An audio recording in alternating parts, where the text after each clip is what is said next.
está con nosotros, yo también soy lector aquí y fans, me debo señalar automáticamente, ya está con nosotros para poder comenzar la segunda charla, don Rafael Guerrero, director de Darwin Psicólogos, licenciado en Psicología Clínica y de la Salud por la Universidad de Complutense de Madrid, doctor en Educación y profesor de la Facultad de Educación de dicha universidad, profesor del Centro Universitario Cardenal Cisnero, perteneciente a la Universidad de Alcalá de Henares. Y en esta presentación nos hablará de vínculos y apego, pautas prácticas para gestionar las emociones. Bienvenido, Rafael, al Congreso Binacional. Buenas tardes, Rodrigo. ¿Qué tal? ¿Cómo estás? Bueno, buenas tardes para nosotros, que estamos aquí en España. Buenos días para vosotros. Buenos días. ¿Me escucháis bien, Rodrigo? Excelente, Rafael. Yo Perfecto. todavía sigo descubriendo cuál es mi tipo de apego. Todavía estoy en eso. Lo que tengo seguro es que no es seguro, pero vamos en eso. Así es que están todos esperando esta maravillosa presentación. Te dejamos en escena con las 2000 personas que en este momento nos acompañan de Malargüe, de Curicó, profesores, asistentes de la educación, psicólogos, trabajadores sociales, fonoaudiólogos, una diversidad de toda la gente que trabaja a este lado y al otro lado de la cordillera en educación. Con ustedes, Rafael Guerrero. Muy bien, pues Rodrigo, gracias. Gracias por tu cariñosa presentación y bueno, pues daros los buenos días a todos y a todas. Y bueno, deciros que es un verdadero placer estar en este congreso binacional con todos vosotros. Y bueno, pues qué mejor manera, ¿no?, de empezar este congreso con mi tocayo Rafael Vizquerra, ¿no? Para mí uno de los grandes referentes, buen amigo. Tuve la gran suerte de que hiciera el prólogo de uno de mis libros, así que bueno, pues todo un placer que me haya precedido. Y bueno, pues de lo que voy a hablar hoy es de algo que para mí es tremendamente relevante, ¿no? Hablaba Rodrigo del estilo de apego y bueno, pues hoy vamos a hablar de apegos, vamos a hablar también de regulación emocional, vamos a hablar de la importancia del vínculo, ¿no? Que no perdamos de vista quiénes somos, de dónde venimos y hacia dónde vamos, ¿no? La verdad que es un verdadero placer, ¿no? En cuanto Arnaldo me propuso el participar en este congreso binacional, vamos, no tuve ninguna duda de que quería estar aquí, ¿no? Quería estar aquí con todos vosotros y acompañarles, ¿no? Todo lo que vamos a hablar hoy espero que os resulte interesante y da igual el rol, ¿no? O la perspectiva desde la que nos haya interesado apuntarnos en este congreso, ¿no? Da igual que hablemos de maestros, que hablemos de alumnos, da igual que estemos hablando de profesionales, de psicólogos, trabajadores sociales, da igual que estemos también en función de mamá y en función de papá. Yo creo y espero, y ese es mi deseo, ¿no? Que todo lo que hablemos aquí en esta poco más de una horita que tengo para compartir con vosotros, que os resulte de interés y, como decía antes Rodrigo, que nos sirva, ¿no?, para ser conscientes de muchas cosas, ¿no? No perdamos de vista que cuando hablamos de apego estamos hablando de algo que es tremendamente inconsciente, ¿no? Es decir, que debemos hacer un ejercicio de ser conscientes cuál es la manera habitual en la que nos relacionamos, ¿no? Como bien sabéis, existen 4 tipos de apego. Hoy no vamos a entrar en ellos, ¿no? Pero bueno, los podemos nombrar así un poquito por encima. Ahora vamos a definir lo que es el apego. Existen 4 tipos de apego y solamente uno de ellos es seguro, ¿no? Los otros 3 son inseguros y van a generar en los niños, en los adolescentes y en las personas maneras, vamos a decir así, un concepto muy general, maneras incómodas de relacionarse, ¿no? Desde luego que todos en algún momento, en algún punto de nuestro día a día nos llegamos a vincular, nos llegamos a relacionar de una manera insegura. Sí, eso es así, pero la pregunta sería ¿cuál es la manera habitual en la que yo tengo de relacionarme, ¿no? Con mis hijos, con mi pareja, con mis compañeros de trabajo, con mi entorno, con mis padres, ¿no? Por lo tanto, el objetivo es que seamos capaces, tanto socialmente, políticamente, culturalmente, de desarrollar contextos donde podamos generar una mayor cantidad de apegos seguros. Ese sería el objetivo, pero la investigación, la ciencia, nos lleva a la siguiente conclusión. Y es que en torno a un 60% de la población, los estudios más optimistas, y digo solamente, repito, solamente un 60% de la población tiene un apego seguro. Otros estudios hablan de en torno a un 50%, ¿no? Es decir, que estamos dejando que la otra mitad de la población, que no es poco, tenga un apego inseguro. Y entre los apegos inseguros hablamos del apego evitativo, hablamos del apego ansioso ambivalente y hablamos del apego desorientado o desorganizado, ¿no? Bueno, a mí me gusta definir conceptos de los que vamos a hablar hoy, y hoy por supuesto que vamos a hablar de apego, por supuesto que vamos a hablar de vínculo, de relaciones, ¿no? De lo que es la inteligencia social, la inteligencia emocional, estrategias de regulación emocional, pero hoy me gustaría centrarme en algo que es el previo paso para poder llevar a cabo una buena regulación emocional, ¿no? Para que seamos capaces de regularnos emocionalmente nosotros y para que seamos capaces de enseñar a nuestros hijos y a nuestras hijas, a nuestros alumnos, a nuestros pacientes, en definitiva, cuál es la mejor manera de regularse emocionalmente, ¿no? Y para eso creo que es fundamental que hoy hablemos de un concepto, que luego lo vamos a desarrollar. Estoy haciendo una introducción, una panorámica muy general. El concepto del que me gustaría hablar hoy, que es el que os decía que es previo, ¿no?, al concepto de regulación emocional, ¿no?, es el de mentalización, que luego lo vamos a definir, ¿no? Bien, empecemos por el principio. Cuando hablamos de apego, ¿de qué estamos hablando? Porque es cierto que existen muchos mitos, ¿no? Existen muchas ideas que son desgraciadamente erróneas en relación al apego.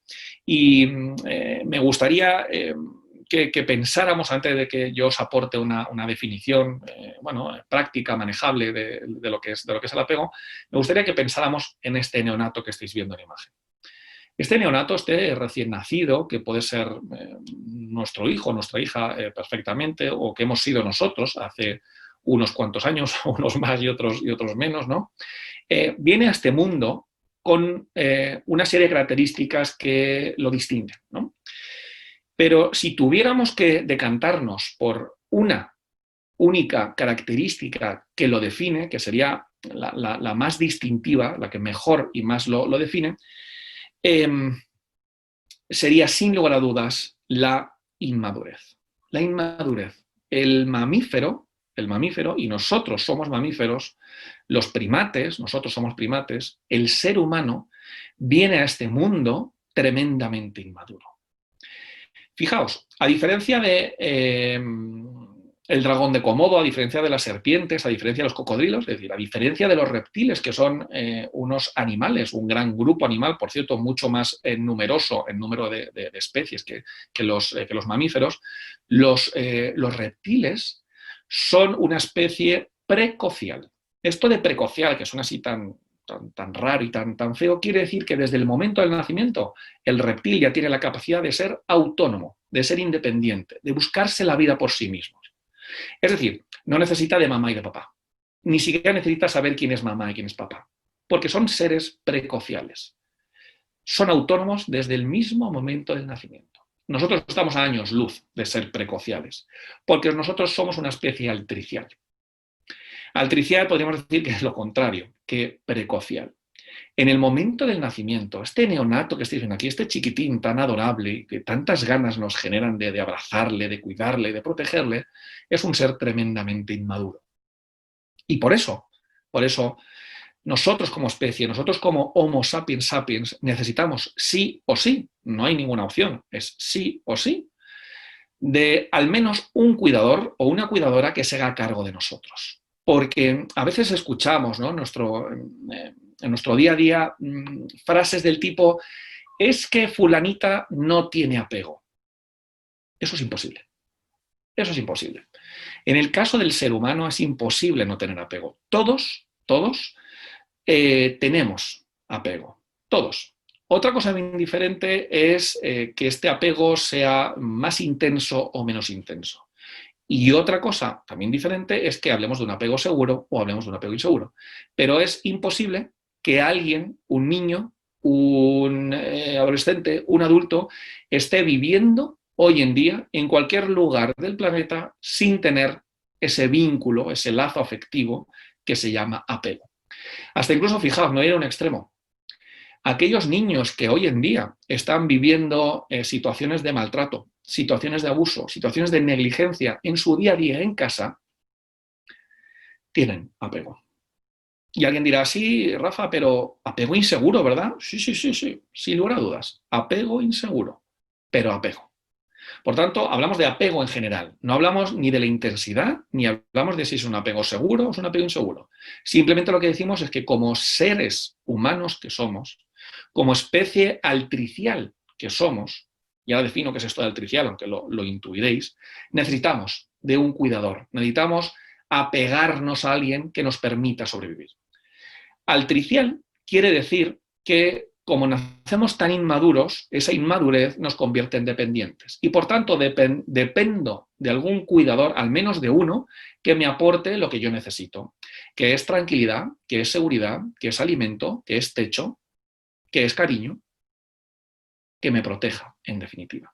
Y por eso somos una especie altricial. Somos la especie más altricial con diferencia de todos los animales que existen sobre la faz de la Tierra. Esa inmadurez nos convierte en dependientes. Y gracias al apego, gracias a este sistema de vinculación, ¿no? Que aparece hace unos 200 millones de años, ahí es nada, 200 millones de años, somos capaces de sobrevivir. Cuando hablamos de apego no hablamos tanto de amor, no hablamos tanto de cariño como de supervivencia. Gracias a que yo me apego a mi mamá y a mi papá cuando he venido a este mundo, soy capaz de sobrevivir. Por eso que a nadie se le olvide que somos seres muy, muy maduros.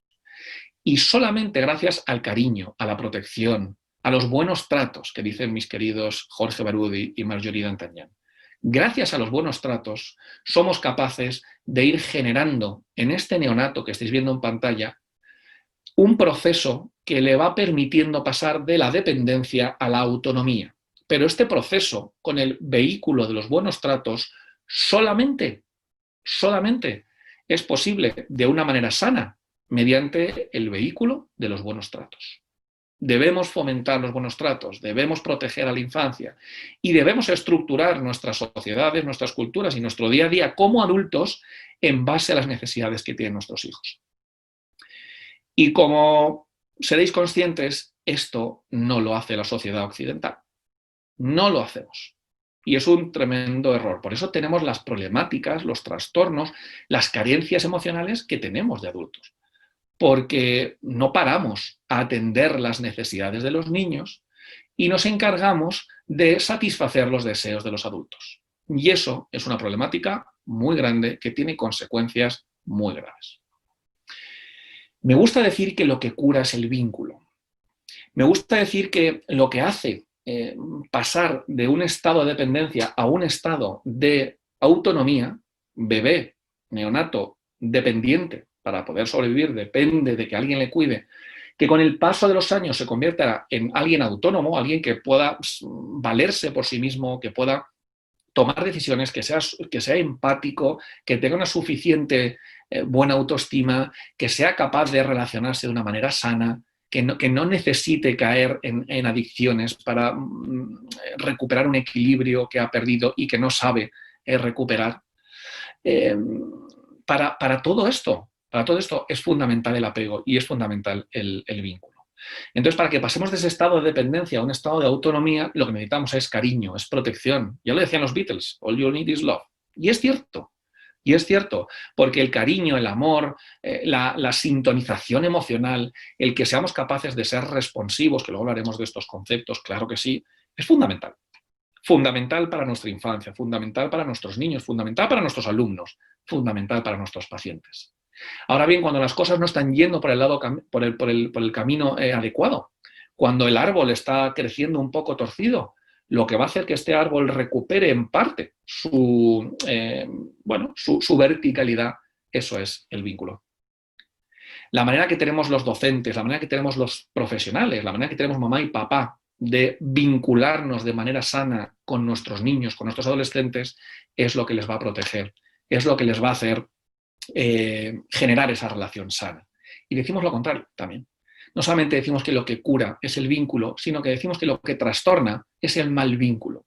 Fijaos que hemos dicho antes que la ausencia de vínculo implica muerte. Por tanto, no digo que lo que trastorna es la ausencia de vínculo, porque la ausencia de vínculo implica muerte en cualquier mamífero.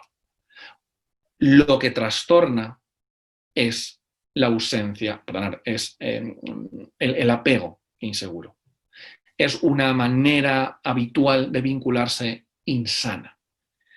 Y de ahí llegamos a la conclusión, la gran importancia que tiene la vinculación con nuestros hijos. Que nosotros nos vinculemos de manera sana con nuestros hijos, que nos vinculemos de manera sana con nuestros alumnos, es fundamental. Y es que el ser humano nace con una serie de predisposiciones y una de ellas es la predisposición a la conexión. Por eso los ojos son fundamentales. Por eso la visión es fundamental.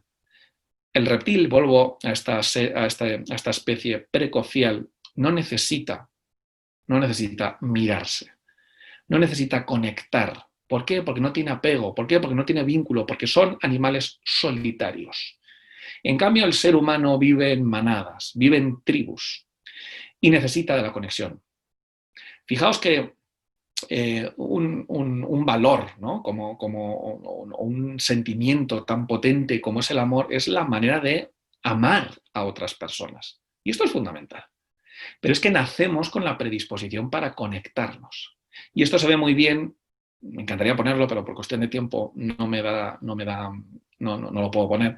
El famoso estudio de Edward Trotnick con el estudio del still face, ¿no? Donde se ve a un chiquitín que está interactuando con mamá, un chiquitín que no llega a un año, interactuando con mamá en una sala de laboratorio y todo va bien. En el momento en que yo, chiquitín, conecto con mamá y donde nos reímos y donde jugamos, todo va bien. Cuando hay conexión, cuando hay wifi, la wifi emocional, ¿no?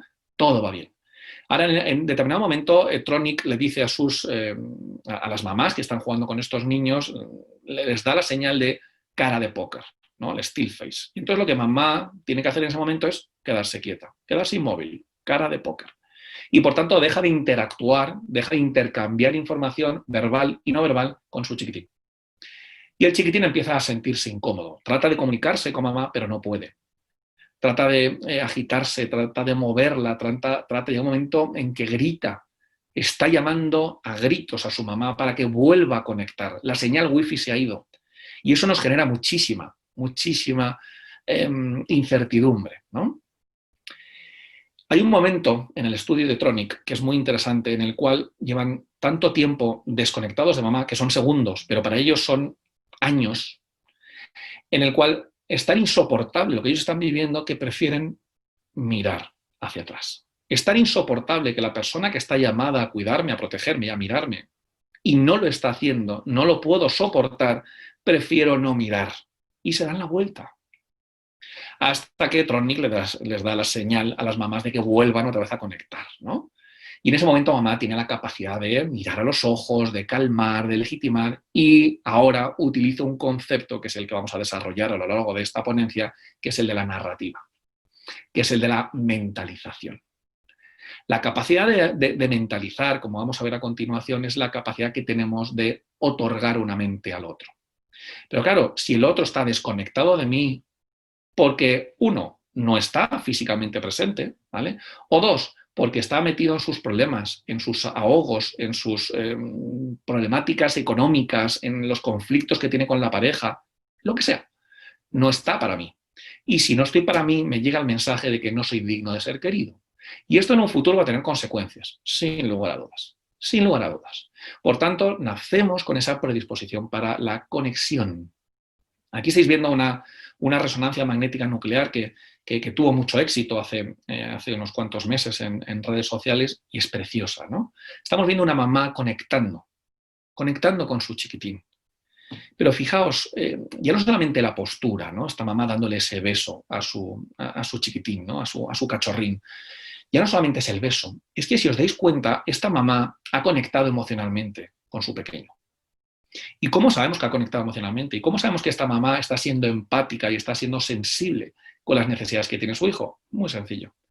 Porque las áreas cerebrales que tiene activas este chiquitín, las tiene activas su mamá. Y cuando hablamos de empatía, la empatía es la capacidad que yo tengo de ponerme en el lugar de los otros. La empatía es la capacidad que yo tengo de meterme en los zapatos del otro, sabiendo que no son mis zapatos, son tus zapatos. Pero hago ese ejercicio empático para entender cómo te sientes y para poder ayudarte y para poder darte lo que tú necesitas. No es para darte lo que a mí me gustaría que me dieran si estuviera en tu lugar, sino es para darte a ti, en tu vida, en tu circunstancia, en tu persona, lo que tú necesitas aquí y ahora. Y esta mamá está conectando con su chiquitín, con su cachorro, porque tiene activas las mismas zonas cerebrales. Y esto es auténtica magia. La magia de la conectividad emocional, la magia de la wifi emocional, ¿no? Qué importante. Y es que el ser humano, como el resto de los animales, ya no digo los mamíferos, sino el resto de los animales, tendemos al equilibrio. Nos gusta estar en equilibrio, nos gusta estar bien, nos gusta estar cómodos, ¿no? Como este sub y baja que está en equilibrio, está bien, no tiende ni hacia la izquierda ni hacia la derecha, está en equilibrio, más o menos en equilibrio, está bien, está a gusto. Cuando el ser humano está en equilibrio, que es un concepto que me gusta bastante más que el de felicidad, por cierto, cuando estamos en equilibrio estamos en una situación en la cual estamos a gusto, estamos en calma. No hay nada que me perturbe, o ni nada que me perturbe de una manera significativa. Fijaos, os voy a poner un ejemplo de equilibrio fisiológico, ¿no? Cuando tenemos hambre, y ahora vosotros en breve vais a comer, cuando tenemos hambre las tripas nos empiezan a sonar, nos empieza a doler el estómago y tenemos la sensación de hambre. El hambre es, digamos, el síntoma o la expresión de que en lo que tiene que ver con la regulación o el equilibrio alimenticio está roto. Y por tanto yo estoy en desequilibrio fisiológico. ¿Por qué? Porque tengo mucha hambre. Puedo tener un poquito de hambre o puedo tener muchísima hambre, ¿no? Y entonces si tengo un poquito de hambre estaré así y si tengo muchísima hambre estaré así, ¿no? Bien, pero el equilibrio está roto. ¿Qué hacemos cuando tenemos hambre? Bueno, comemos. Y cuando como, regreso al equilibrio. Y este ciclo de equilibrio, desequilibrio, o si queréis, conexión, desconexión, es el ciclo de la vida. Cuando mi hijo está angustiado porque siente miedo, porque cree que esta noche van a venir los fantasmas a visitarle a la habitación mientras él está durmiendo, está en desequilibrio emocional, que no fisiológico, pero en desequilibrio. Y mi tarea, mi función como padre consiste en conectar, vuelvo para atrás, fijaos, en conectar con sus necesidades, en atender sus necesidades y en dar una respuesta que sea adecuada a las necesidades que él tiene, a los miedos que él tiene. No consiste en despreciar, no consiste en no atender y no consiste en minimizar, consiste en que me haga cargo de sus necesidades emocionales. Y este es el ciclo de la vida. Constantemente estamos en equilibrio y en desequilibrio. Y una de nuestras funciones como figuras de apego seguro consiste, y me da igual que hablemos de mamá, de papá, del abuelo, de profesionales, donde hablamos de psicólogos, neurólogos, pediatras, psiquiatras, trabajadores sociales, maestros, profesores, docentes, me da igual el rol, adulto significativo. Lo que tiene que hacer ese adulto significativo es, vuelvo para atrás, conectar con las necesidades que está experimentando este chiquitín, conectar con ellas, entenderlas, hacerse cargo de ellas y, consecuentemente, dar una respuesta adecuada a su necesidad. A esto se llama ser responsivo. Cuando yo conecto con tus necesidades y te doy lo que tú necesitas, esto es que yo soy responsivo. Y la responsividad es una función básica en el caso de mamás, papás y figuras de apego de referencia, ¿no? Bien. También seamos conscientes que en el desarrollo evolutivo de los niños nos encontramos con que vincular, que el chiquitín se apegue, que el chiquitín esté vinculado, esté conectado y se sienta perteneciente a la familia, a mamá y a papá, es mucho más importante que estar en equilibrio. Hablábamos antes de la importancia del equilibrio, sí. Pero es mucho más importante para un chiquitín tener un apego, aunque sea apego inseguro, antes que estar en equilibrio. Lo cual va a implicar síntomas. Lo cual va a implicar que es un niño que está sufriendo muchísimo, que tiene mucha ansiedad, que tiene una gran incertidumbre, que tiene emociones muy desagradables como son tristeza, miedo, rabia, vergüenza, y que no sabe gestionar muy bien. Sí, sí, y todo eso implica síntomas, y se muerde las uñas, y es muy inquieto y no para quieto, y no se puede concentrar en la escuela, y no hace bien las tareas, y no nos escucha cuando le estamos diciendo algo. Sí, sí, esos son los síntomas, eso es la punta del iceberg, ¿no? La parte, digamos, más observable y más conductual. Pero eso es bastante menos importante que el estar vinculado a mamá y a papá, aunque sea de manera insegura. Aunque sea de manera insegura. Por tanto, si los niños tuviesen que elegir de una manera consciente, que no lo hacen, lo hacen de una manera inconsciente, ¿no? Pero si tuvieran que elegir entre estar vinculados o estar en equilibrio, en el 100% de los casos van a preferir estar vinculados, aunque sea de una manera insana. Aunque sea de una manera insana, ¿no? Como se da en el caso de ese 40% de los niños que tienen un apego inseguro. Y aquí tenéis a uno de mis héroes profesionales, ¿no? Y vitales, ¿no? Sin lugar a dudas, que es John Bowlby, ¿no? John Bowlby fue un psiquiatra y un psicólogo británico que desarrolló, una vez que conoció los estudios, ¿no? de René Spitz, ¿no? Con el famoso concepto del hospitalismo, ¿no? Con los orfanatos, donde Spitz se dio cuenta que a pesar de que eran niños que en los orfanatos estaban que tenían cubiertas sus necesidades fisiológicas, se les daba de comer, tenían techo, no pasaban frío, no pasaban calor. A pesar de eso, morían. Muchos de ellos morían. Y morían porque no tenían contacto con una figura de referencia. Por eso cuando hablamos de apego, lo hemos dicho antes, cuando hablamos de apego no hablamos tanto de cariño y de amor como de supervivencia. Primero la supervivencia y ya luego viene el cariño y el amor, ¿no? Entonces, John Bowlby, mediante los estudios que él conoció de René Spitz y posteriormente los de Harry Harlow, ¿no? Con los las famosas madres sustitutivas de alambre y de felpa, le llamó mucho la atención. Y además la historia personal de Bowlby es muy interesante, ¿no? Su padre era cirujano de la familia real y bueno, no estaba en casa, estaba ausente, ¿no? Su mamá era una mamá muy fría, muy distante y Bowlby fue criado por chicas que estaban contratadas para criarlos, por sus criadas, ¿no?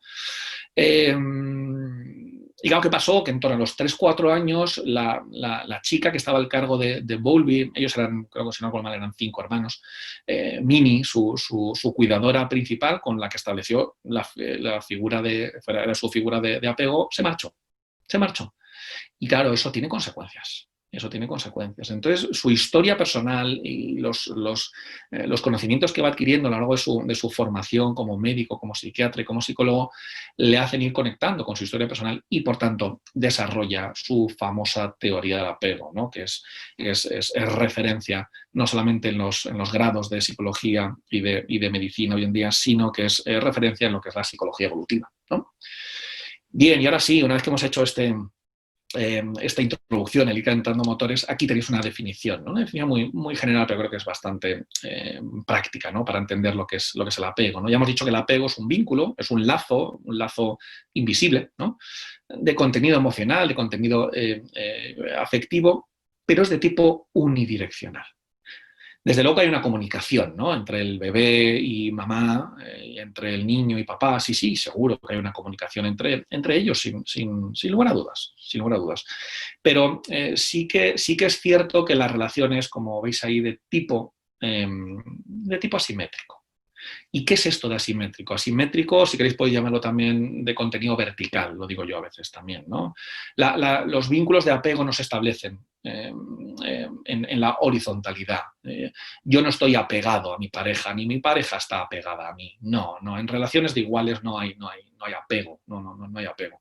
El apego va bastante más allá que el cariño. Claro, le tengo cariño a mi pareja y mi pareja creo que me lo tiene a mí también, pero no es cariño, no es cariño.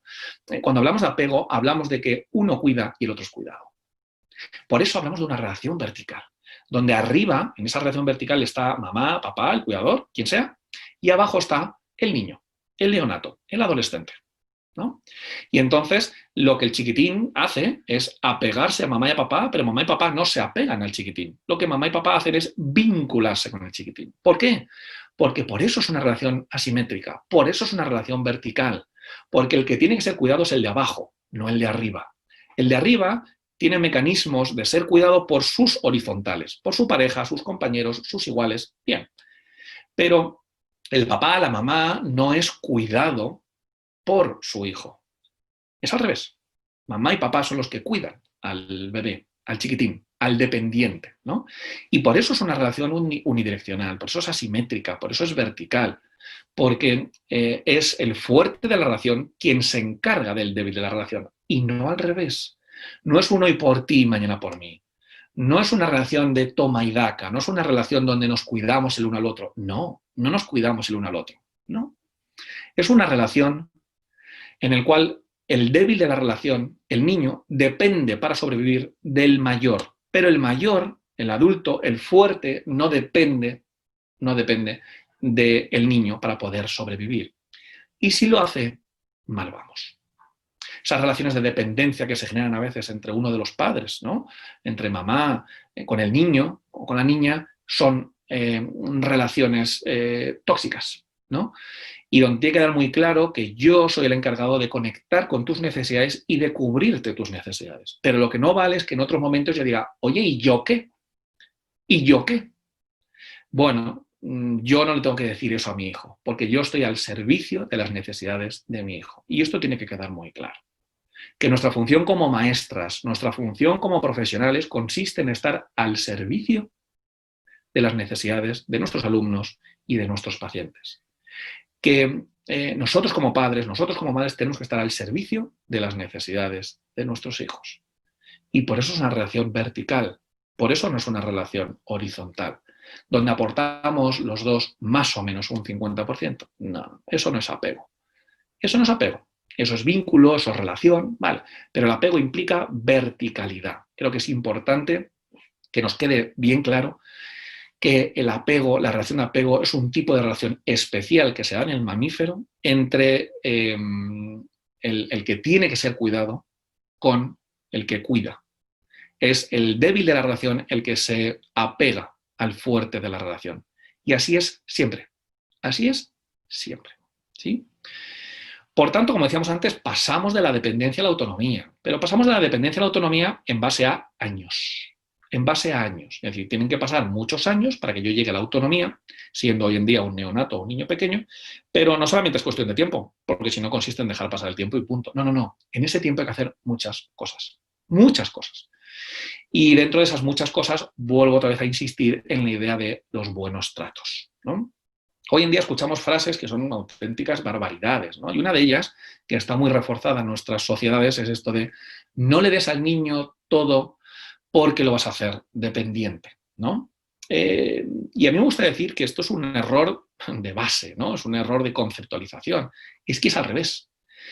Como es dependiente, como necesita, como tiene necesidades, y esas necesidades dependen de mí para que sean cubiertas, le tengo que dar todo. Le tengo que dar todo. Cuidado, cuidado, no nos llevemos a engaño. Cuando hablo de darle todo al niño, no me refiero a darle todo lo que el niño me pida. Porque los niños también tienen caprichos y también tienen lujos, claro, como los tenemos nosotros. Mi función como padre, mi función como docente, mi función como profesional, como psicoterapeuta, consiste en darle todo lo que necesite a mis hijos, a mis alumnos y a mis pacientes, pero que sean necesidades, no lujos, no deseos. Estamos malinterpretando todo esto. Y esa es la función básica que decíamos antes. Lo que tengo que hacer es cubrir necesidades, atender la necesidad que tiene mi hijo. Y si mi hijo necesita ser calmado, le debo calmar. Porque si lo que espero es que llore y que llore mucho, porque el día de mañana yo no voy a estar aquí y de alguna manera tendrás que aprender a calmarte tú solo, mal vamos. Porque como especie altricial y como seres humanos que somos, no aprendemos las cosas solos, nunca. Nunca. Las aprendemos con otros. Es más, pensad en todas las habilidades que hoy en día, como adultos que somos capaces de hacer.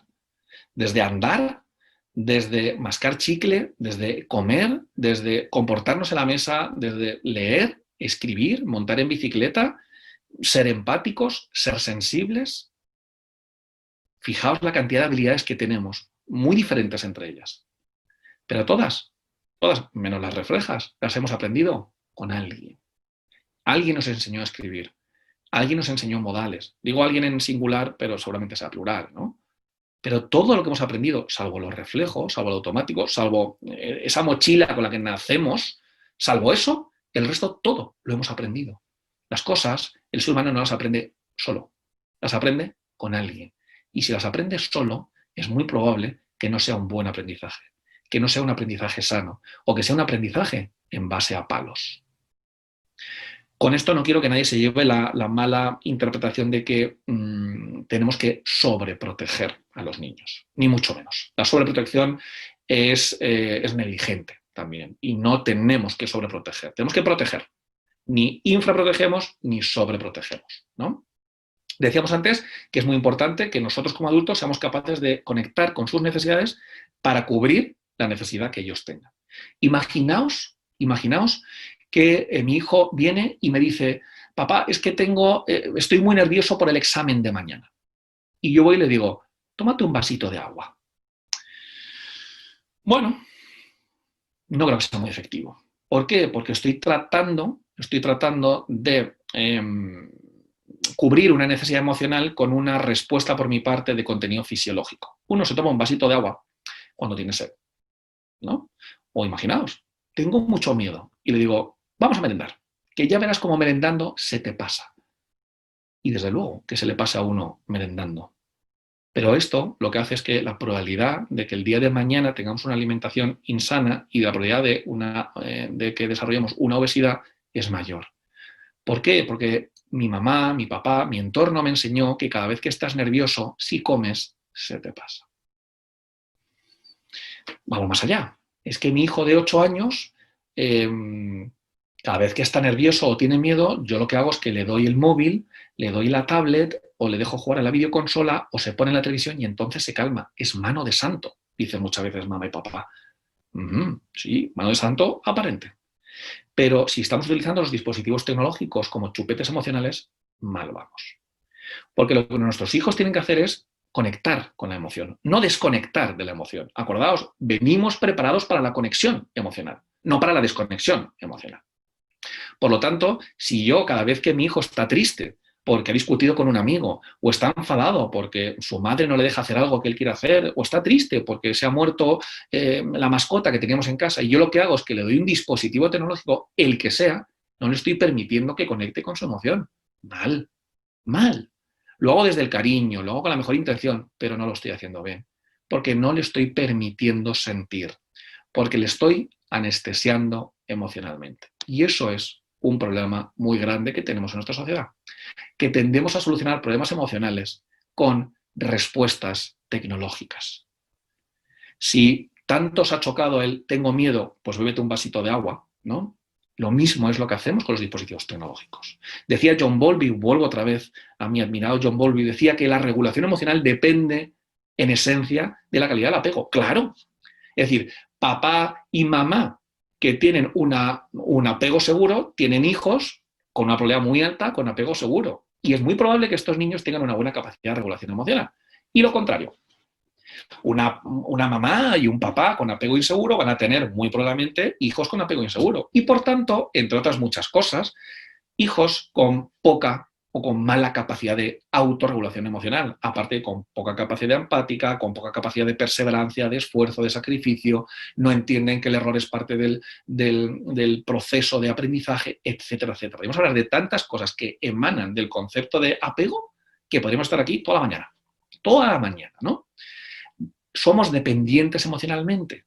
O si queréis en estado adulto hablamos de interdependientes emocionalmente hablando. Sí, somos la especie con diferencia más social, más dependiente y que menos instintos tenemos, lo cual nos aporta una gran capacidad de aprendizaje.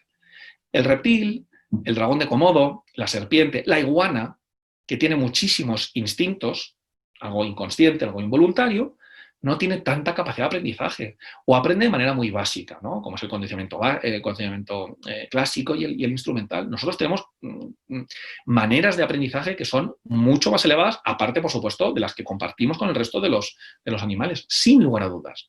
Pero es que el ser humano vive en manada, ¿no? Esta idea, ¿no?, de hace falta, se precisa una tribu entera para educar, para criar a un niño. Y es que es cierto, es cierto. Necesitamos crear esas redes sociales. Necesitamos sentirnos parte de la familia, sentirnos parte del grupo, sentirnos parte de la manada. No hay cosa más terrorífica en esta vida que estar solo. Solo. Y esto lo dice constantemente Boris Cyrulnik, al cual conocéis y os recomiendo 1, 2 y 3 veces, las que hagan falta. Lo peor que podemos hacer cuando tenemos un mal momento, cuando vivimos una situación que es traumática, lo peor que podemos hacer es quedarnos solos, a pesar de que queramos estar solos. Aprovechemos la manada, aprovechemos la red. Una de las situaciones más terroríficas que tenemos con nuestros niños es la situación del bullying.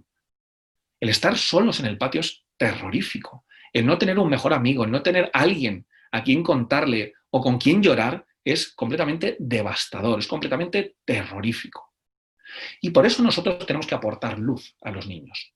Nosotros tenemos que ser ese acompañante, ¿no?, que va con ellos a través del camino, ¿no?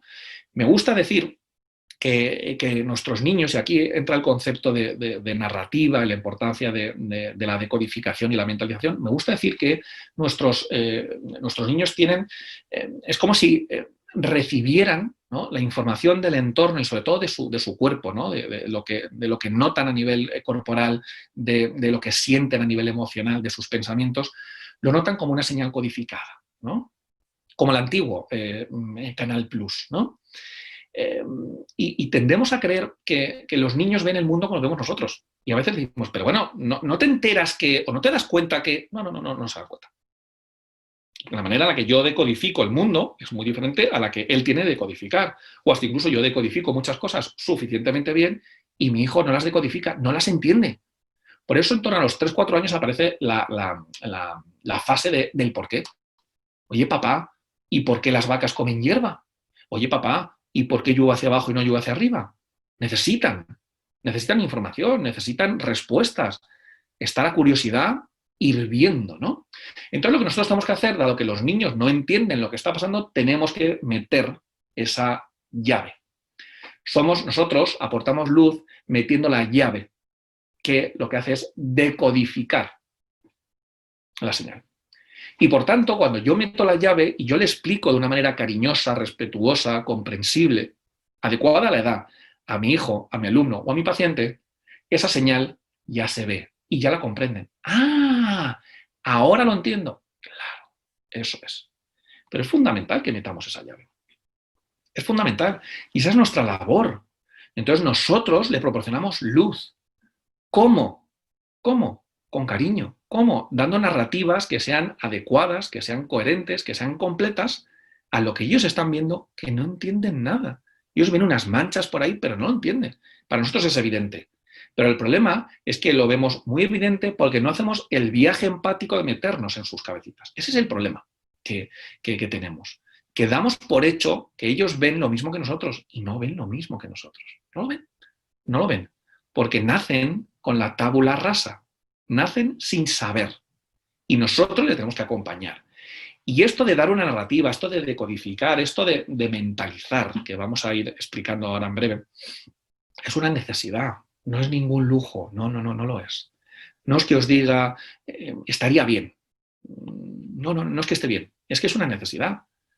Una de esas 16 necesidades de contenido emocional básicas que tiene el ser humano, digo el ser humano, no digo los niños, digo el ser humano, porque también los tenemos los adultos, es que les expliquemos las cosas. No vale el porque lo digo yo y doy un puñetazo a la mesa. Porque esto es así y punto. Eso no vale.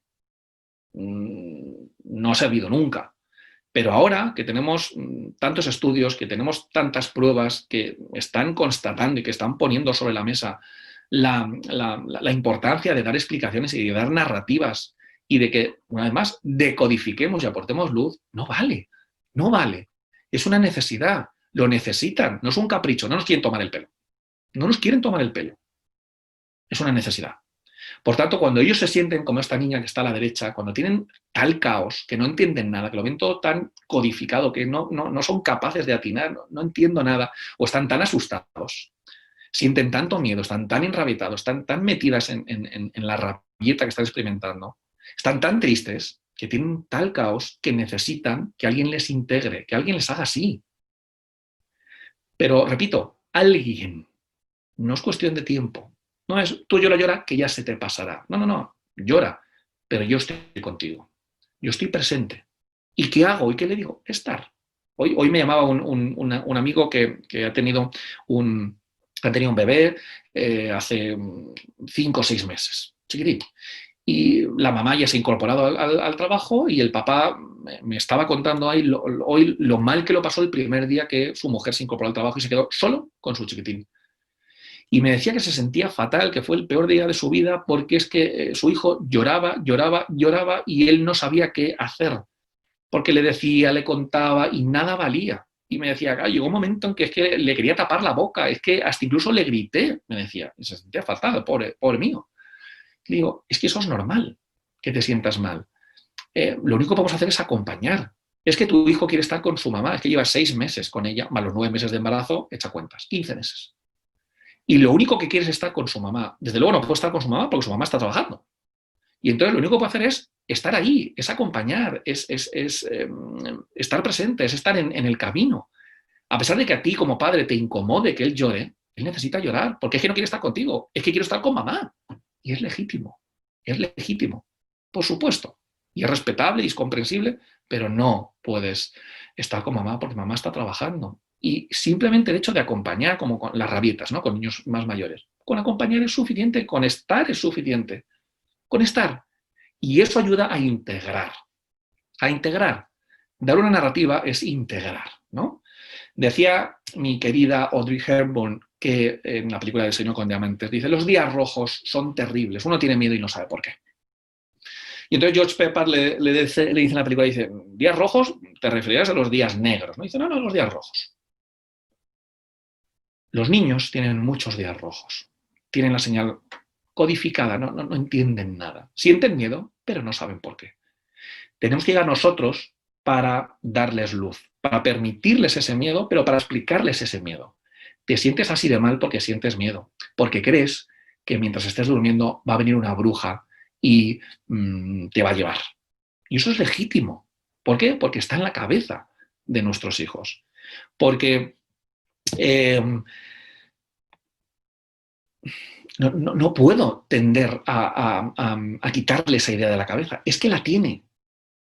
Una cosa es experimentar una emoción y otra cosa es expresarla, pero que no la exprese no quiere decir que no la tenga. Entonces, hagamos el esfuerzo de reducir los días rojos. Si somos capaces de dar narrativas que sean coherentes, que sean competentes y que empoderen a nuestros hijos, vamos bien. Y los días rojos irán siendo cada vez menos. Ahora bien, ¿cómo hago una narrativa? ¿No? Estamos diciendo de la importancia de hacer narrativas, ¿no? Bueno, pues os voy a dar unas claves para que podamos hacer o podamos aportar a nuestros niños narrativas que sean coherentes, completas, que empoderen y que sean realistas, ¿no? Dar explicaciones, ¿no? Bien, antes de empezar a hablar de esos cuatro elementos que siguen el modelo SEPA, que es el que os voy a explicar ahora, no son las iniciales, SEPA de sensaciones, emociones, pensamientos y acciones, ¿no? Antes de esto es importante decir un requisito, ¿no? Y el requisito es el siguiente. Yo no puedo dar una narrativa en pleno momento de rabia o en pleno momento de alegría o en pleno momento de una emoción intensa, ¿no? Como bien dice Daniel Siegel, lo que tenemos que hacer es conectar y luego redirigir. Y la narrativa se da en fase de redirección. Pero solamente puedo pasar a redirigir la conducta o a darte una explicación de lo que ha ocurrido, de lo que has hecho o de lo que no has hecho, cuando estamos en equilibrio. Si no, no nos escuchan. Muchas veces los padres en consulta me dicen, Rafa, claro, es que cuando trato de explicarle y trato de calmarle, es que no me escucha. Eso quiere decir que aún está secuestrado por la amígdala, que aún tiene tal intensidad emocional que no puede escucharte.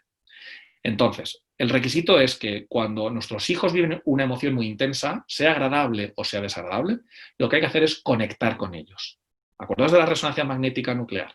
Acordaos del sub y baja en equilibrio. Cuando seamos capaces de heterorregular, de calmar a nuestros hijos y devolver ese desequilibrio que estaba así a un equilibrio más o menos así, ahí estamos ya, hemos superado la primera fase, digamos, la de conexión, y ya estamos en disposición de redirigir. Y ahora te voy a explicar, cariño, qué es lo que ha pasado. Ahora sí, ¿sí? Bueno, ¿qué elementos podemos utilizar? Y fijaos, precisamente ayer mismo me publicaban los compañeros del periódico El País un artículo en el cual describo cómo se puede hacer una narrativa, ¿no? Como al final os voy a dar mis redes sociales, luego quien quiera las puede tomar y podéis consultar ese artículo en el periódico El País, donde hablo de esto, ¿no? Esto que estamos hablando, de la importancia de dar narrativas, la importancia de conectar antes de redirigir y cómo puedo, con 2 o 3 ideas, 2 o 3 tips, dar una narrativa que sea adecuada, ¿no? Fijaos, en primer lugar tenemos que hablar de algo que es tremendamente relevante y que a veces se nos olvida, que es el cuerpo. El cuerpo. El cuerpo manifiesta emociones. El cuerpo manifiesta emociones, aunque no queramos verlo, pero el cuerpo manifiesta emociones. Fijaos, el cuerpo, cada vez que yo veo a alguien que se ruboriza, cada vez que veo a alguien que la sangre le sube a la cabeza y agacha la cabeza y se hace más chiquitito, yo digo, uy, yo creo que está sintiendo vergüenza. Claro, porque el cuerpo nos da claves para poder interpretar emociones, ¿no? Cuando veo que alguien sonríe, abre los brazos y está dispuesto a abrazarse, digo, uy, miedo, no. Rabia tampoco, es probable que esté sintiendo algo en relación a la alegría o algo de la familia de la alegría, ¿no? Por tanto, cuando nuestro hijo ha manifestado una emoción, lo que tenemos que hacer es, en esa fase de dar una narrativa, ¿no? Aquí estamos en fase de redirigir, lo que tenemos que hacer es utilizar el verbo notar, ¿no? Que se puede utilizar tanto en pasado como en presente como en futuro, ¿no?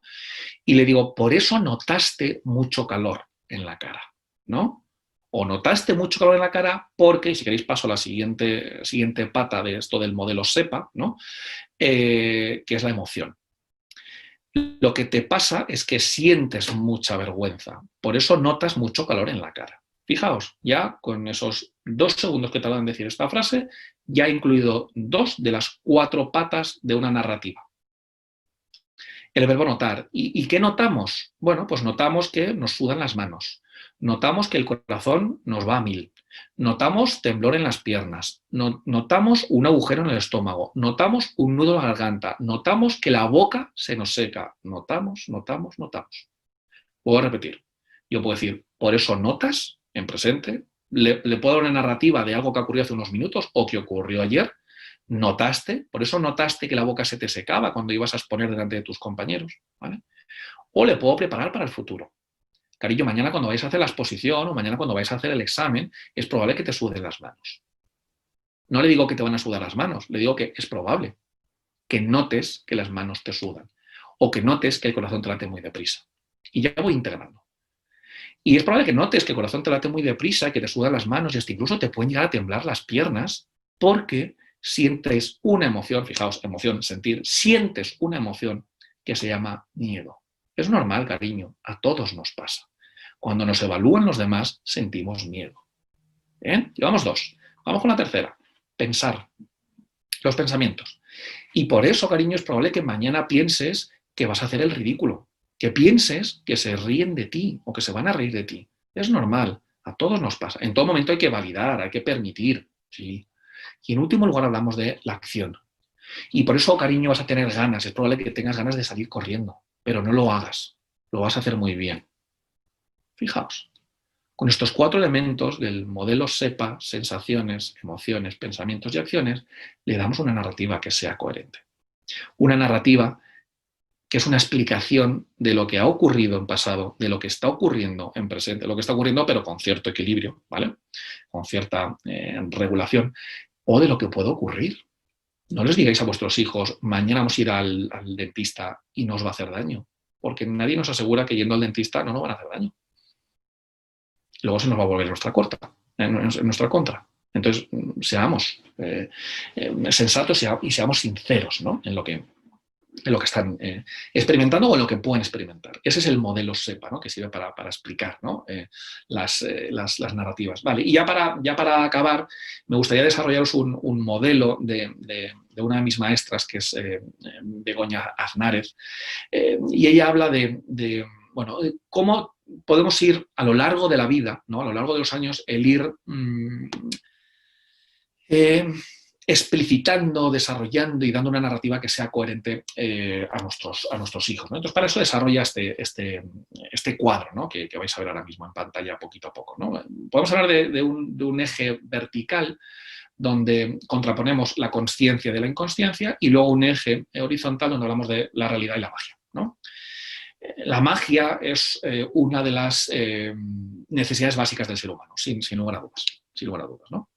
Necesitamos creer en la magia, necesitamos en determinados puntos autoengañarnos, ¿no?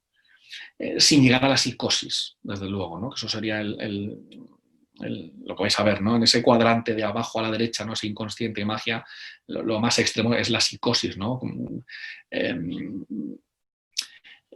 Creer que los 365 días del año en los Reyes Magos es psicótico. Pero creer una vez al año en los Reyes Magos es bastante adaptativo, desde luego que lo es, ¿no?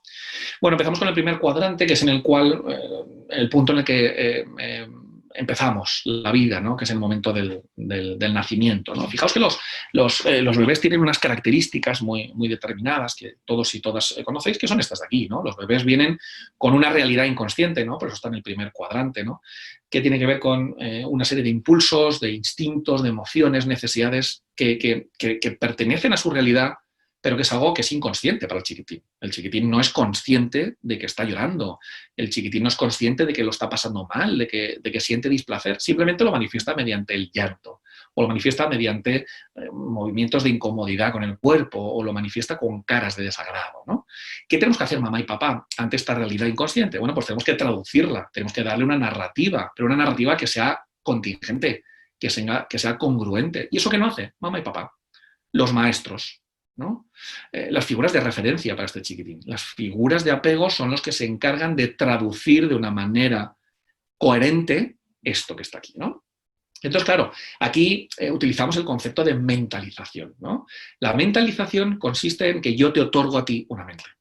La mentalización es el proceso mediante el cual yo voy desarrollando y voy, digamos, estructurando u ordenando la mente, tu cabecita.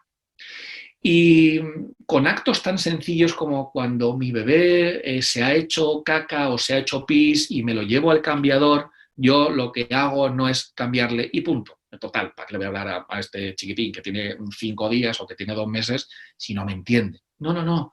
Hay que ir creando y hay que ir desarrollando esa mente en él.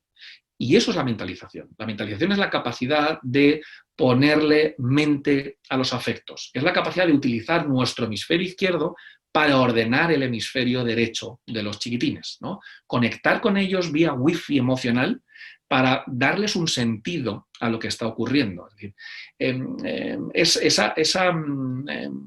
esa incomodidad que sienten cuando tienen hambre, cuando tienen frío, cuando se han hecho caca y están incómodos, yo se la tengo que mentalizar. Tranquilo, cariño, estás llorando porque estás muy incómodo. Es que cuando uno se hace caca está muy incómodo. O tranquilo, cariño, que ahora va a venir mamá y te va a dar el pecho. Ya verás cuando comas qué a gustito te vas a quedar. Eso es mentalización. Eso es traducir aspectos que son reales y que son inconscientes para el chiquitín e irlos pasando poco a poco a la consciencia. Por eso estamos en el cuadrante 2. La consciencia, ¿no? Si yo hago esto de una manera constante en mi día a día, eso se convierte en apego seguro.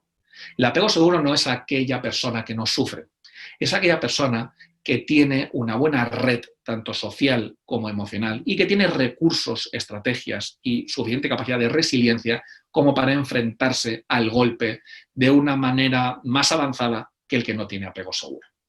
¿Sí? Lo que ocurre es que cuando, y vuelvo para abajo, y ya nos vamos fijados al cuadrante 4, que es el de abajo a la derecha, ¿no? Cuando esos impulsos, esos instintos, lo que a mí me pasa como chiquitín, que nadie me explica, que nadie me decodifica, que nadie me acompaña, que nadie le da palabras a lo que a mí me pasa, ¿no? Es decir, la mentalización, el ponerle palabras a lo que tú sientes, el utilizar el hemisferio izquierdo, el hemisferio lingüístico, para poner orden y para integrar el hemisferio derecho, el emocional, ¿no? Cuando esto no ocurre, esos impulsos, esos instintos, esas necesidades que yo, chiquitín, tengo, se quedan sin ser traducidas. Y por tanto no desarrollan en mí una mente. Y esto se va a convertir en apegos inseguros. Y esto se va a traducir con una probabilidad alta en problemas psicopatológicos, en trastornos. Eso es lo que Begoña Aznárez llama la magia negra, la disociación. Es decir, necesito disociarme, necesito desconectarme. Y necesito desconectarme porque nunca nadie me ha conectado. Nadie me ha conectado. Nadie me ha permitido llorar por estar, por tener hambre. Nadie me ha dicho que lloro porque tengo hambre. Y no te preocupes, cariño, que enseguida, te estoy haciendo el biberón, enseguida vas a comer. ¿No? Nadie me lo ha explicado. Y por tanto yo estoy desconectado, ¿no? Esa es la manera en la que me han enseñado. Y entonces estoy desconectado. Subimos a la parte de arriba y bien, ¿cómo pasamos al tercer cuadrante, ¿no? ¿Cómo pasamos de una realidad consciente a una magia consciente, ¿no? También es importante que en nuestra consciencia haya elementos de realidad y también haya elementos de magia, ¿no? El buscar un sentido. El estar mal en un trabajo, pero necesitar ese trabajo requiere buscar un sentido. El hombre en busca de sentido, de Viktor Frankl, que todos conocéis, es un libro fantástico para ver cómo ante una situación tan delicada, tan catastrófica, tan traumática, uno es capaz de encontrar un sentido a la vida, ¿no? Y ahí me doy una narrativa, o ahí preciso de una narrativa, que alguien me explique las cosas. Tan dura es la vida que sufrimos pérdidas, tan dura es la vida con la situación que estamos viviendo de pandemia a nivel mundial, que necesitamos que la gente, que nuestras figuras de referencia nos den un sentido, ¿no? Y aquí necesitamos elaborar duelos. Esta es la magia blanca de la que habla Begoña, ¿no? Elaborar duelos. Que mi mamá y mi papá, y que en el futuro yo sea capaz de enfrentarme a una pérdida, enfrentarme a un duelo, enfrentarme a una pérdida que me encantaría no haber sufrido, pero el caso es que la he sufrido. Y esa es la magia blanca. Por eso en ese punto hablamos de hacer narrativas que sean completas, coherentes y empoderantes, ¿no? Buscar un sentido. Yo no estoy diciendo que hayas hecho bien en empujar a tu amigo en el parque. Simplemente te estoy dando una explicación de por qué lo has empujado. Te legitimo a ti, legitimo tu emoción, te sigo queriendo, como siempre, de una manera incondicional, pero no me parece bien lo que has hecho. Por eso es importante que diferenciemos entre emoción y conducta. A la persona jamás se la toca, a la emoción jamás se la toca, jamás se la critica, pero yo puedo criticar tu conducta. Por eso es importante que diferenciemos entre la emoción que siente nuestro hijo de rabia y la conducta de empujar. Y he empujado porque estaba enrabietado. La conducta me parece mal, pero tu emoción me parece legítima. Las emociones no están ni bien ni mal, simplemente son legítimas. Hay que aceptarlas, hay que hacerse cargo de ellas. Porque ocurren en una estructura del cerebro, que es el sistema límbico, en concreto las amígdalas cerebrales, donde no tenemos control sobre la aparición o la no aparición, ¿no? De ahí la importancia de dar narrativas que sean coherentes, completas y que empoderen a nuestros hijos, ¿no? Y como estáis viendo en el último cuadrante, en el cuarto, donde hablamos de magia inconsciente, ahí tenemos una desconexión total de la realidad y ahí nos encontramos con somatizaciones. Por cierto, la cantidad de somatizaciones que está generando la pandemia que estamos viviendo. Hemos estado encerrados en casa, hemos estado viviendo una situación de muchísimo estrés durante mucho tiempo y ahora están apareciendo una cantidad de somatizaciones bárbaras. La somatización es la expresión a través del cuerpo de una emoción que no ha sido narrada, que no ha sido explicada, que no ha sido explicitada. Por eso hoy en día las personas que están desconectadas viven muchas somatizaciones, ¿no? Y bueno, a medida que vamos avanzando, ¿no?, en esa flecha, la cosa se va complicando más. Las fobias, el abandono, fijaos, la negligencia, ¿no? Los abusos, la depresión, la psicosis, ¿no? ¿Esto qué genera? Pues dado que no hay un acompañamiento, dado que no hay una validación de la emoción y del estado mental del niño, dado que nadie te ha traducido, esto se convierte en narrativas incompletas que posiblemente se las haga el propio niño y se las haga mal, que son incoherentes y que me limitan. Y no soy capaz de, y no voy a poder. Y eso genera grandes problemas de autoestima, grandes problemas de empatía, grandes problemas de relación, en definitiva, ¿no? La buena noticia, como bien dice mi querida Marjorie, es que siempre estamos a tiempo de dar una narrativa. Siempre. Hombre, es que esto, Rafa, pasó ayer. ¿Aún estoy a tiempo? Claro que estás a tiempo. Siempre estamos a tiempo. Es más, los psicoterapeutas que estéis aquí en este magnífico congreso en el cual tengo el gusto de participar y compartir cartel con ellos, los psicoterapeutas que estéis aquí, lo que estáis haciendo es dar narrativas en diferido, pero no solamente cosas que ocurrieron ayer o la semana pasada, sino cosas que han ocurrido hace años, hace décadas. Porque la paciente que tiene 50, 60 años, con la cual estás trabajando, el abuso que sufrió cuando tenía 5, 6, 8 años, o la situación de bullying que vivió en la etapa adolescente, le estamos decodificando, le estamos dando una narrativa y le estamos validando cómo se sintió hace 40 años. Más vale tarde que nunca, sin lugar a dudas. Y ya para acabar, así a modo de reflexión, ¿qué es lo que define a una persona madura? Bueno, pues en primer lugar, la capacidad de tolerar la frustración. La vida tiene muchas situaciones que nos frustran, ¿no? Lo que os compartía con vosotros, ¿no? Este buen amigo que me decía antes quedarse solo con el bebé y decir, es que me sentía muy frustrado, me sentía muy impotente, es que no podía hacer nada para calmarle. Y tenemos que aprender a que hay determinadas cosas que no podemos hacer nada. Simplemente estar, simplemente acompañar, ¿no? La tolerancia a la frustración es fundamental para nuestros niños y para nosotros como adultos. En segundo lugar, como acabamos de decir hace unos minutos, la capacidad para elaborar duelos, no solamente para entender que la tristeza, que la pena es una emoción básica y que nos va a ocurrir y vamos a pasar por ella en mayor o menor frecuencia, pero vamos a pasar por ella, sino que hay que elaborar el duelo y hay que aceptarlo, nos tenemos que hacer cargo, ¿no?, de lo que hemos perdido. Y para eso hay que conectar. Para eso hay que permitir que lloren, para eso hay que permitir que llore la pérdida. ¿Cuántas veces hemos dicho a nuestros hijos, a nuestros alumnos, no llores, venga, no pasa nada, no llores? ¿Cómo que no pasa? ¿Cómo que no pasa? Si no pasa nada, cariño, yo te dejo en el colegio y luego vengo a buscarte, no pasa nada, no llores. ¿Cómo que no llores? En primer lugar, ¿cómo que no llores? Si estoy triste, ¿por qué no voy a llorar? ¿Solamente para que tú, adulto, estés más cómodo y que te creas que no estoy triste? Y en segundo lugar, no pasa nada. ¿Cómo que no pasa nada? Es un auténtico drama. Un auténtico drama para mí.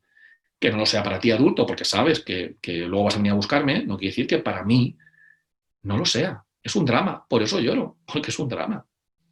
Y tendemos a no permitirles, no solamente expresar, sino sentir la emoción. Venga, que no es para tanto. Pues yo no entiendo por qué te enfadas por esa tontería. ¿Tontería? No es ninguna tontería. Es una cosa muy importante para tu hijo. Hombre, yo veo que sea una cosa importante, que ha perdido una canica, que tampoco es que haya perdido, para él es muy importante. Y si para él es importante, para ti tiene que ser importante. Y de ahí la importancia de entender que para el niño perder una canica puede ser tener que hacer un duelo. Acompáñale. Acompáñale. Y en último lugar, procesos de afrontamiento del miedo. Que seamos capaces de reconocer nuestros miedos y que seamos capaces de tener estrategias para afrontarlos. Y estamos legitimados nosotros como adultos, faltaría más, a tener miedos. Y hay quien tiene miedo a montar en avión, hay quien tiene miedo a las serpientes, hay quien tiene miedo a las cucarachas y hay quien tiene miedo a hablar en público. Fenomenal. Legítimo. Vamos a reconocerlos, vamos a ser conscientes y vamos a buscar estrategias para enfrentarme, para hacer suficientemente bien esto de exponer en público. Que les demos el mensaje a nuestros pequeñitos, a nuestros cachorrines, de no pasa nada por tener miedos. Lo importante es enfrentarse a nuestros miedos. Bueno, ya para acabar, dado que esto es un congreso binacional, os recomiendo estos dos libros que tengo publicados en Latinoamérica, ¿vale? Que tenéis a la izquierda, que es El desarrollo emocional de tu hijo, Cuentos desde la teoría del apego, que escribí con mi compañera Olga Barroso hace un año, y que en él veis cuentos que están dirigidos para vosotros adultos. No son cuentos para niños, no son cuentos ilustrados, son cuentos para los adultos. Adultos desde cualquier rol, como veíamos antes, ¿no? Cuentos para entender, como veíamos al principio, ¿no? ¿Qué estilo de apego tengo? ¿Cuáles son las necesidades básicas del ser humano? ¿Cómo funciona y se desarrolla el cerebro? Fundamental, ¿no? Es un libro que se lee bastante bien, con parte teórica y con cuentos para poder entenderlo bien. luego si alguien está interesado en lo que es el TDAH, trastorno por déficit de atención, pues también tengo un libro. Estos que estáis viendo aquí están publicados por la editorial Océano y están en toda Latinoamérica. Y estos están publicados por la editorial Sentir, con la cual tengo varios libros: Educación emocional y apego, que como estáis viendo abajo a la izquierda, el prólogo de mi querido Rafael Vizquerra, y Begoña Ibarrola, otra de las grandes de educación emocional. Bueno, lo tenéis editado por Sentir en Latinoamérica, y acaba de llegar, ayer mismo me lo decía mi editor de Sentir, que veis a la derecha, de cómo estimular el cerebro del niño, con ejercicios para trabajar la concentración, el control de impulsos, para trabajar la solución de problemas, la memoria, la planificación, la regulación emocional, ¿no? Es más que un libro, el de cómo estimular el cerebro del niño, es un cuaderno de ejercicios y de actividades para que los niños lo puedan hacer y puedan desarrollar y potenciar su cerebro, ¿no? Os dejo aquí mis redes sociales, que estaré encantado que me podáis seguir, donde, como os decía antes, ¿no? Donde ayer mismo publicaba este artículo en el País en relación a la importancia de dar narrativas que empoderen y cómo, ¿no? Cómo podemos dar narrativas con el modelo SEPA que os contaba. Ahí tenéis las 3 redes sociales que tengo: Instagram, Facebook y Twitter. Y bueno, nuestro centro se llama Darwin Psicólogos, donde también voy colgando vídeos y voy colgando bueno, pues artículos que voy escribiendo en distintos medios de comunicación, y donde están también todos los libros que voy publicando. Bueno, ha sido un placer, ha sido un verdadero placer. Me hubiese encantado estar físicamente con vosotros y disfrutar ahí conectándome con vosotros, pero bueno, la situación que tenemos a nivel mundial pues nos impide estar ahí. Ojalá y en algún otro momento sea posible. Así que bueno, yo creo que tenemos unos minutitos, ¿no?, para que haya algún turno de preguntas, si no estoy equivocado. Así que soy todo oídos, soy todo vuestro. Un placer, muchísimas gracias. Gracias, Rafael Guerrero. Sin lugar a duda, por los comentarios del chat, de las diferentes redes sociales, de donde se está terminando este congreso, están todos muy agradecidos y maravillados con la temática y la forma de presentarla. Es fundamental que las emociones sean expresadas, y esa diferencia que haces tú entre las emociones y la conducta, creo que es un paso importante a dar en educación, donde muchas veces por regular la conducta se están regulando o se están limitando, en este caso, las emociones.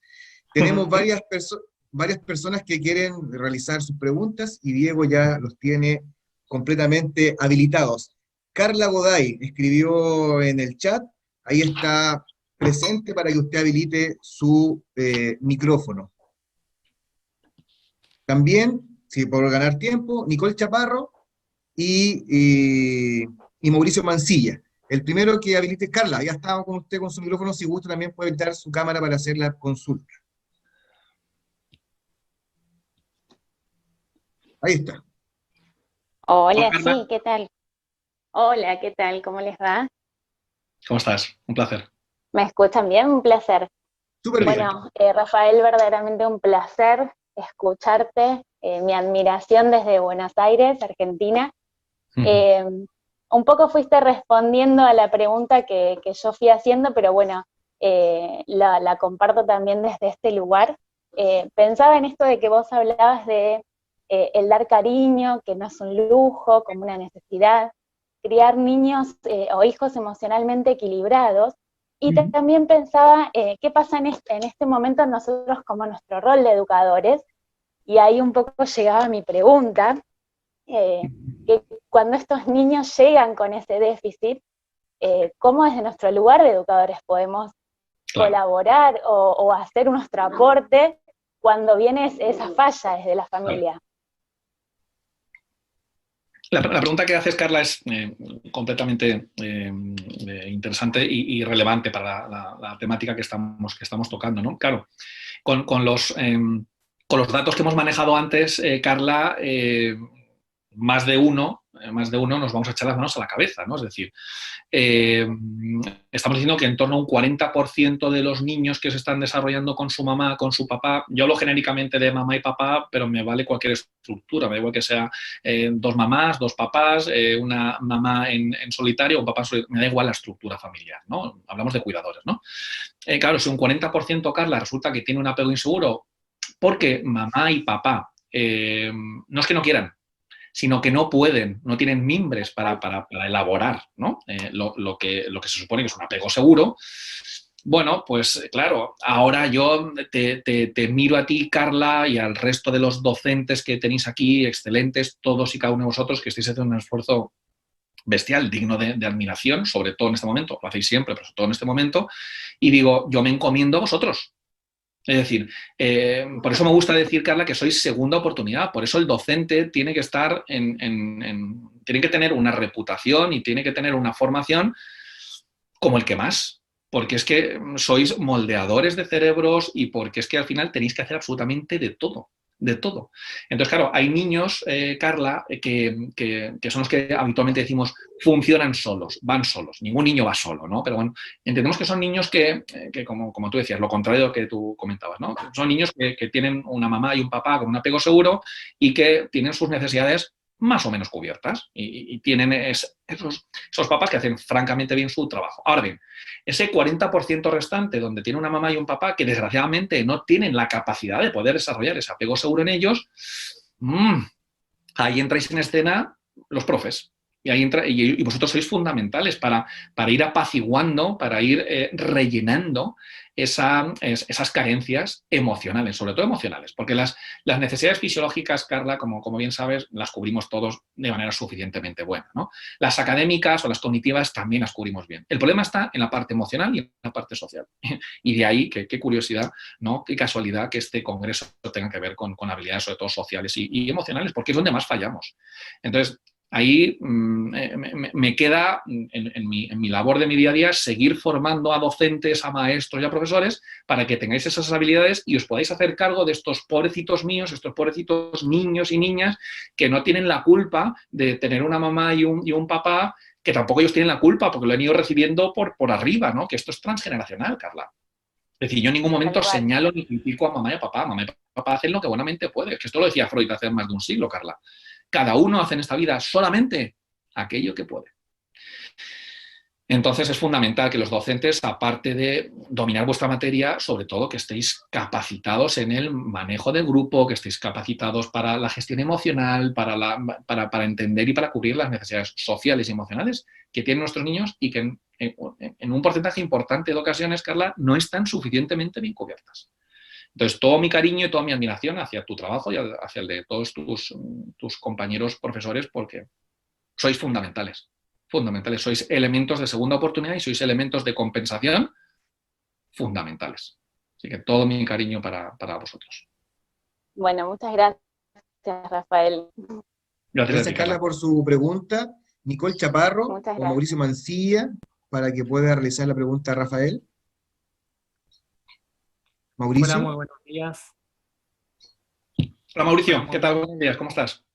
Todo muy bien. Muchas gracias por la charla, Rafael, desde Malargüe, Mendoza. La verdad que estamos muy contentos.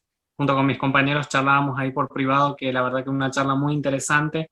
Mi pregunta era muy puntual con respecto al tema de cuando un niño tiene un apego con algún adulto, pero luego ese apego desaparece, no sé, por X circunstancias, puede ser abandono.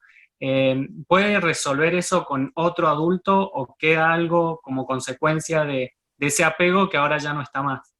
Claro, claro. Desde luego, Mauricio, la verdad que la pregunta que haces también es interesante, ¿no? Y fue el caso, ¿no?, que os he comentado de Bowlby, ¿no? Bowlby desarrolló un apego seguro con Minnie, que era su cuidadora principal, su figura de apego de referencia. El problema que tuvo Bowlby, o la mala suerte que tuvo Bowlby, Mauricio, fue que no hubo nadie que sustituyó esa figura.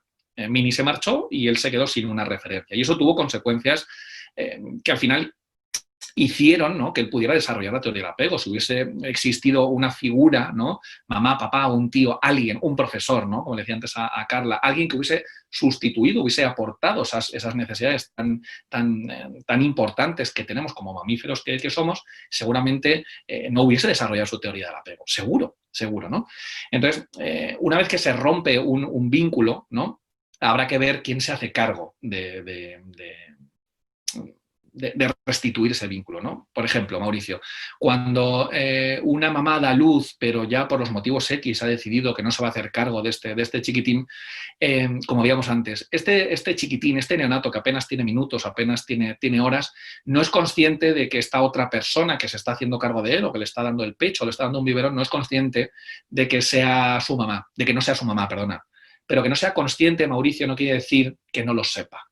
Es decir, desde el momento del nacimiento, el momento en que nos separan de nuestra madre, ya sabemos, sin ser conscientes, pero ya sabemos que esta no es nuestra mamá, porque llevamos 9 meses con ella, porque la evolución durante 200 millones de años, Mauricio, ha hecho que yo sepa distinguir a una mamá de otra persona, ¿no? Entonces, es muy importante ahí, en personas que han sido adoptadas, la persona que sustituye a la mamá y al papá biológicos. Es fundamental. Y por eso, como antes le decía Carla, las segundas oportunidades o los que vamos a sustituir o los que vamos a continuar el trabajo, Mauricio, tenemos que estar preparadísimos. Preparadísimos. No sé si te respondo a tu pregunta. Sí, muchísimas gracias. A ti. Gracias, Mauricio. También Nicole. Hola. ¿Desea preguntar, Nicole? ¿Va a activar su cámara para saludar a Rafael? ¿Se activó mi cámara? No, por ahora no. Es que estuvo activada hace un rato. Pero ahí si no, sí, no hay problema. ahora sí. Ahí Sí, está, ahí me veo. nomás. Hola, Rafael. Quisiera agradecer la exposición y la claridad de los temas. Maravilloso. Desde Curicó te damos las gracias por todas las herramientas entregadas. Desde la base que somos docentes o profesionales al servicio de los niños y niñas, quisiera preguntarte, ¿cómo entregar herramientas a los padres o cuidadores cuando el niño o niña no tiene la capacidad de conectarse con esta señal de Wi-Fi emocional? Cuando tenemos a niños o niñas no neurotípicos, como que tienen diagnósticos como autismo u otros, que no nos demuestran sus necesidades. Desde tu experiencia, ¿qué nos podrías compartir? Claro. Bueno, gracias, Nicole, y todo mi cariño a Curicó y encantado de la vida de estar aquí con vosotros. Me ha gustado, antes de responder tu pregunta, me ha gustado mucho que hayas dicho que estamos al servicio de sus necesidades. Y esto es algo que he incidido durante mi conferencia, durante mi intervención, porque es así, ¿no? Igual que el camarero está al servicio de la persona que va al restaurante a comer, nosotros estamos al servicio de las necesidades de nuestros hijos, lo cual nadie debería confundir con sobreproteger, ¿no? Vale, bien, estamos al servicio. También parto de la base de que yo soy experto en TDAH, pero no soy experto en TEA, ¿no? Con lo cual no te voy a poder concretar mucho la respuesta a tu pregunta, pero sí que es cierto que claro, los niños y las niñas que tienen TEA, el trastorno del espectro autista, nos encontramos con un obstáculo añadido ya a lo difícil, ¿no? Que es el poder desarrollar un vínculo seguro, ¿no, Nicole? Entonces, bueno, tenemos que tener en cuenta todo esto, ¿no? El niño con TEA, el niño con autismo, debido a la funcionalidad diferente, ¿no? Al desarrollo diferente de su cerebro, tiene grandes dificultades para empatizar, no tiene adquirida la teoría de la mente y tiene grandes dificultades para decodificar emociones, ¿no? Con lo cual tendremos que acompañarle mucho más o si quieres, Nicole, podemos decir que tendremos que acompañarle de una manera diferente, ¿no? Esto es como decimos, entonces, ¿qué pasa? ¿Que los niños que nacen ciegos no tienen la posibilidad de desarrollar un apego? Sí, claro que todos podemos desarrollar un apego, pero sí que es cierto que determinadas circunstancias, patologías, enfermedades, trastornos, lo que van a hacer es que nos van a dificultar el generar o el desarrollar un apego sano o un apego seguro. Esto es así, te respondo de una manera general, no sé si quedas satisfecha o no con mi respuesta, pero poco más te puedo concretar. Muchas gracias. Y más que nada, quizás, como dices tú, que no es tu especialidad el autismo, quizás también nos invita a que tenemos que buscar cómo entregar herramientas a la diversidad. No cerrarnos quizás en el niño común, sino buscar herramientas para toda la diversidad. Y no solos, sino que con equipos multidisciplinarios, donde está padres, madres, cuidadores, docentes, profesionales. Todo al fin este árbol que nutre a toda la infancia. Muchas gracias, Rafael. Gracias a ti, Nicole. Gracias, Nicole, por su pregunta. Y para cerrar, Katy Valenzuela, que también está habilitada, para que pueda sacar su micrófono y, si desea, encender su cámara y realizar la última pregunta para Rafael Guerrero. Katy. Hola, voy a tratar de ubicarme donde se pueda ver nítidamente. Buenos días. Se ve bien, se ve bien. Desde acá de Curicó, Rafael, primeramente darte las gracias, de verdad que tu exposición ha aclarado bastantes dudas y me ha hecho poder comprender y tratar de llevar todos estos aspectos teóricos a la práctica. Yo soy educadora diferencial acá en la ciudad de Curicó. Y básicamente mi duda, que puede ser que lo hayas explicado, pero tú comprenderás que también soy madre, entonces en el transcurso me tuve que parar varias veces a ver a mi bebé. Sí. Y es si existe alguna forma de poder identificar cuál es el apego que está presente en nuestros estudiantes y si existe ese apego inseguro, si se puede revertir ese apego en base a alguna estrategia o herramienta. Vale. Bueno, gracias, Katy, por tu cariño y por tu pregunta. Sí, claro que como veíamos antes, siempre estamos a tiempo de dar una narrativa en diferido, a pesar de que han pasado años y hasta incluso décadas, y lo que toca decir ahora, no por ser optimista, sino porque es así, y a ello nos dedicamos los psicoterapeutas especializados en teoría del apego, es que el apego siempre se puede reparar, ¿no? El verbo correcto sería decir reparar, ¿no? El apego se repara y entonces lo que nosotros hacemos en nuestro día a día es ayudar a niños, adolescentes y adultos de diferentes edades, con diferentes problemáticas, a reparar ese apego, ¿no? Entonces lo que hacemos, Katy, es pasar de un apego inseguro a un apego seguro, suficientemente seguro, ¿no? Pero Desde para luego, poder identificar perdón, disculpa, Rafael, pero para poder identificar el tipo de apego que el niño tiene presente o que ya tiene incorporado, ¿es posible? Claro, sí, sin lugar a dudas. Tú, Katy, eres docente, eres profesora, ¿no? Sí, lugar a diferenciar. Claro. El saber el estilo de apego que tiene un niño, que tiene un adolescente o que tiene un adulto no es como... no es tarea fácil, es decir, no es como una prueba de embarazo o no es como un polímetro donde nos dice sí o no, blanco o negro, ¿no? Esto requiere de una evaluación y requiere de un profesional, que en este caso somos los psicoterapeutas,